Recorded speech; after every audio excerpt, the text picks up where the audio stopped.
Introduction.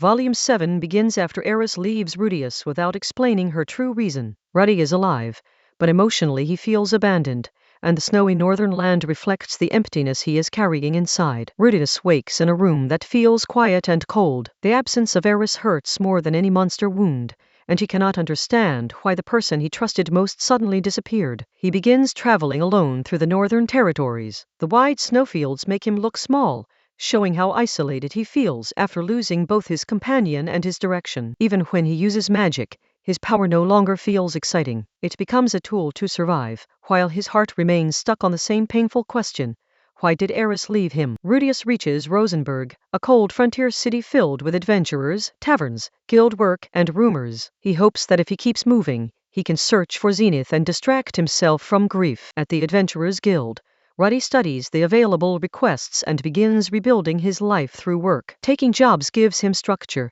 even though the sadness inside him remains unchanged. He notices posters and rumors about missing people, dangerous monsters, and northern expeditions. Searching for Zenith becomes his public reason to keep going, but privately he is also running from heartbreak. Inside the tavern, Ruddy meets the adventurers who will shape this volume. The party Counter Arrow is warm, loud, and ordinary in a way Ruddy has not experienced since traveling with Eris and Ruiger. Rudius joins Counter Arrow on a snowy expedition. The group gives him a temporary place to belong, and for the first time in a while he does not have to walk through the cold completely alone. Their mission quickly turns dangerous as monsters attack in the snow. Ruddy's magic protects the group, but the battle also proves that teamwork matters just as much as raw power. The party faces a deadly monster in the mountains. The size of the enemy and the frozen landscape make this job feel far more serious than simple guild work. Sarah fights bravely in the middle of the chaos. Her courage catches Ruddy's attention, and he begins to see her not as just another adventurer,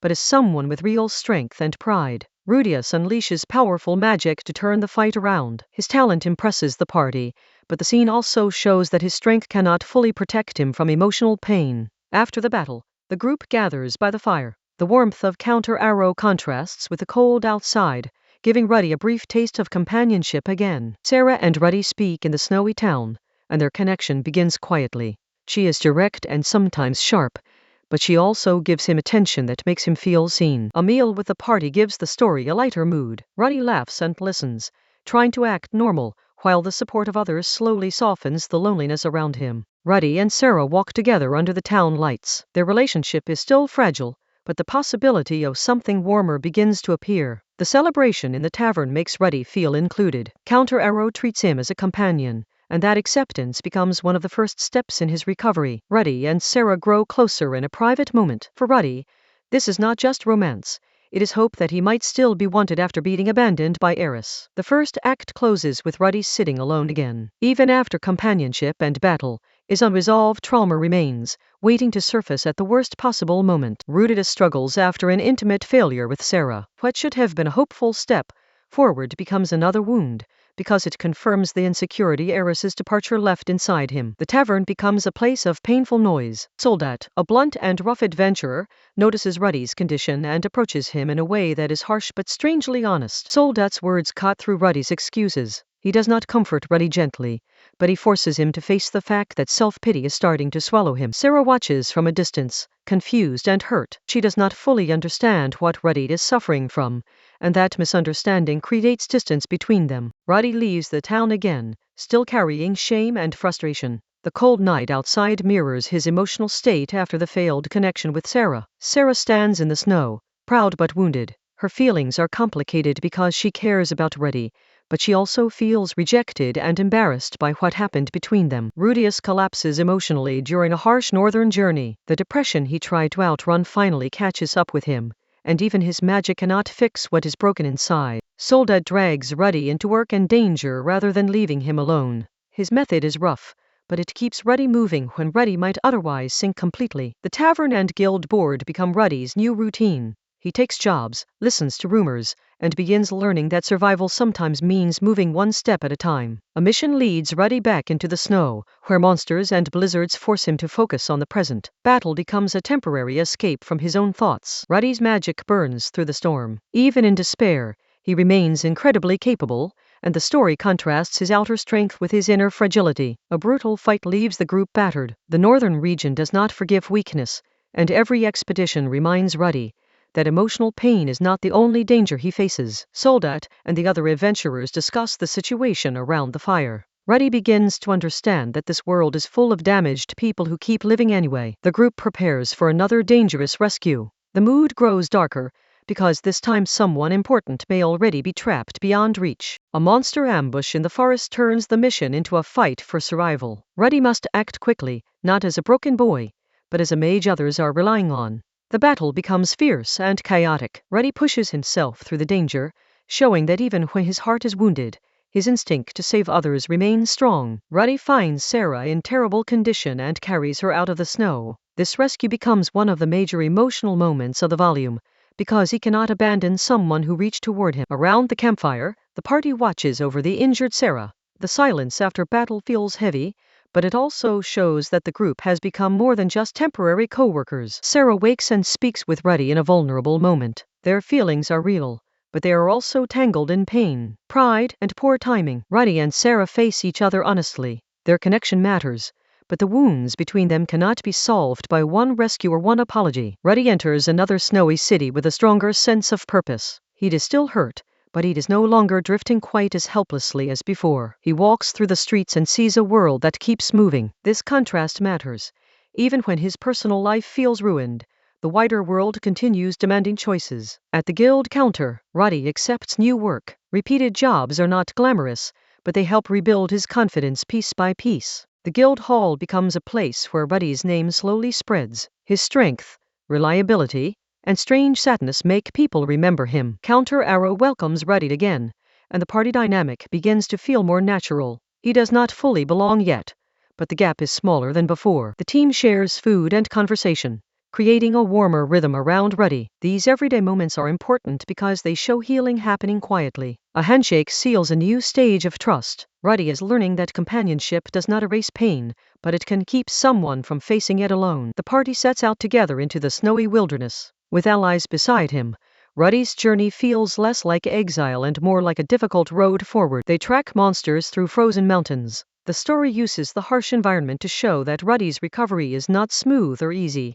Every step has resistance. The group faces a huge snow beast, and the fight demands coordination. Ruddy's magic creates openings, but everyone has to contribute for survival. The battlefield shakes with earth and ice magic. Ruddy's power is cinematic and impressive, yet the emotional focus remains on his growing ability to work with others. A second wave of monsters forces the party to adapt quickly. Volume 7 repeatedly shows that adventuring is less about glory and more about staying alive together. After the battle, the team stands among fallen monsters and falling snow. Victory feels satisfying because it was earned through risk and trust. Night around the campfire allows the party to breathe. In these quiet scenes, Ruddy starts to feel that he can sit among others without pretending quite so much. Sarah reaches out gently to Ruddy. Whether romantic or not, that simple kindness matters because Ruddy has been starving for reassurance. Another companion encourages him as well, reminding Ruddy that multiple people now see value in him.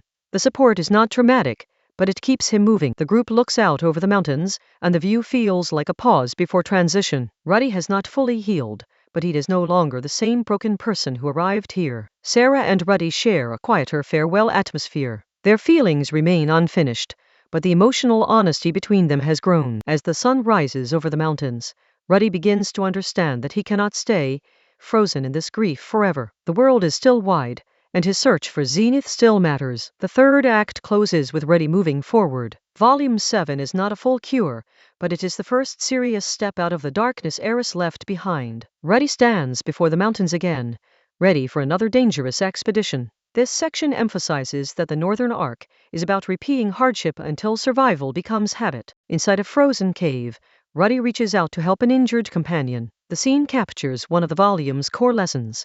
Saving others can sometimes help a person rediscover himself. The cave opens into a dangerous passage where the party must move carefully. The unknown ahead feels both physical and emotional because Ruddy is still navigating his own darkness. A monster appears in the cave, forcing Ruddy to act instantly. His magic lights up the darkness, turning fear into motion. Sarah charges into battle, proving again that she is not helpless. Her fierce courage explains why Ruddy respects her even when their relationship is painful. After the danger passes, Sarah looks at Ruddy with warmth. Their bond is messy, but this smile shows that the connection between them was never meaningless. At the campfire, they share food and quiet conversation. The warmth of the scene feels earned after so many cold, lonely nights. Under the stars, Ruddy and Sarah speak more openly. The night sky gives the moment a gentle feeling, as if both of them are finally able to breathe.